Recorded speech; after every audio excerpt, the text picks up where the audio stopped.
রক্ত মানুষের জীবন বাঁচায়, কিন্তু সেই রক্তই যদি হয়ে ওঠে মরণ ব্যাধির বাহক, তবে জনস্বাস্থ্য ঠিক কতটা ঝুঁকির মুখে পড়তে পারে?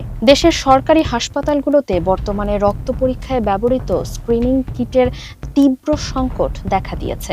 মানহীন কিট আর ভুল রিপোর্টের কারণে এইচআইভি, হেপাটাইটিস ও সিফিলিসের মতো প্রাণঘাতী রোগগুলো এখন মানুষের শরীরে নীরবে ছড়িয়ে পড়ছে।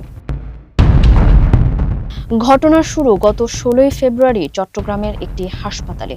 এক থ্যালাসেমিয়া রোগীর শরীরে হেপাটাইটিস শনাক্ত হওয়ার পর অনুসন্ধানে জানা যায় রক্ত সঞ্চালনের মাধ্যমেই তিনি সংক্রমিত হয়েছেন। স্ক্রিনিং কিট নিম্নমানের হওয়ায় দাতার শরীরে থাকা ভাইরাসটি ধরা পড়েনি। একই ট্র্যাজেডির শিকার হয়েছেন ফেনীর এক নারী, যিনি সিজারিয়ান অপারেশনের সময় রক্ত নিয়ে হেপাটাইটিস সিতে আক্রান্ত হন। বিশেষজ্ঞরা বলছেন, আগে সরকারিভাবে বিশ্বমানের অ্যাবর্ট কিট সরবরাহ করা হতো, কিন্তু 2023 সালের পর সরকারি সরবরাহ বন্ধ হয়ে যাওয়ায় হাসপাতালগুলো স্থানীয় বাজার থেকে অতি নিম্নমানের কিট কিনছে।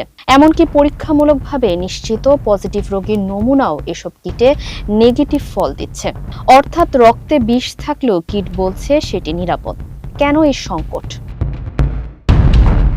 স্বাস্থ্য অধিদপ্তরের HSM অপারেশনাল প্ল্যানের অধীনে নিরাপদ রক্ত পরিসঞ্চালন কর্মসূচির মাধ্যমে দেশের 207টি কেন্দ্রে কিট ও ব্লাড ব্যাগ সরবরাহ করা হতো। অভিযোগ উঠেছে 2024 সালের আগস্ট থেকে অন্তর্বর্তীকালীন সরকার এই কেন্দ্রীয় সরবরাহ ব্যবস্থা বন্ধ করে দেয়। 2025 সালে এসে মজুদ পুরোপুরি শেষ হয়ে যাওয়ায় তৈরি হয়েছে এই ভয়াবহ অচলাবস্থা। নিরাপদ রক্ত পরিসঞ্চালন কাউন্সিলের সাধারণ সম্পাদক অধ্যাপক ডক্টর আসাদুল ইসলাম এই পরিস্থিতিকে জনস্বাস্থ্যের জন্য একটি অশনির সংকেত হিসেবে দেখছেন। সেফ ব্লাড কর্মসূচি বন্ধ হয়ে যাওয়ায় কেন্দ্রীয় ঔষধাগারে কোনো কিট বা রিএজেন্ট মজুদ নেই। আমরা বারবার মন্ত্রণালয়কে জানিয়েও গুরুত্ব পাইনি। দ্রুত ব্যবস্থা না নিলে হেপাটাইটিস ও এইচআইভির মতো সংক্রমণ দাবানলের মতো ছড়িয়ে পড়বে। আইন অনুযায়ী malaria, syphilis, hepatitis B, C এবং এইচআইভি এই 5টি রোগের স্ক্রিনিং বাধ্যতামূলক। সরকারি হাসপাতালে এর ফি 350 টাকা। অথচ পর্যাপ্ত কিট না থাকায় এখন বিভাগগুলোকে নিজস্ব অর্থায়নে মানহীন সরঞ্জাম কিনতে হচ্ছে। দেশে দৈনিক গড়ে 6 থেকে 7 হাজার ব্যাগ রক্ত সঞ্চালন হয়। এই বিশাল সংখ্যক মানুষ এখন অজান্তেই মরণ ব্যাধির ঝুঁকিতে রয়েছেন।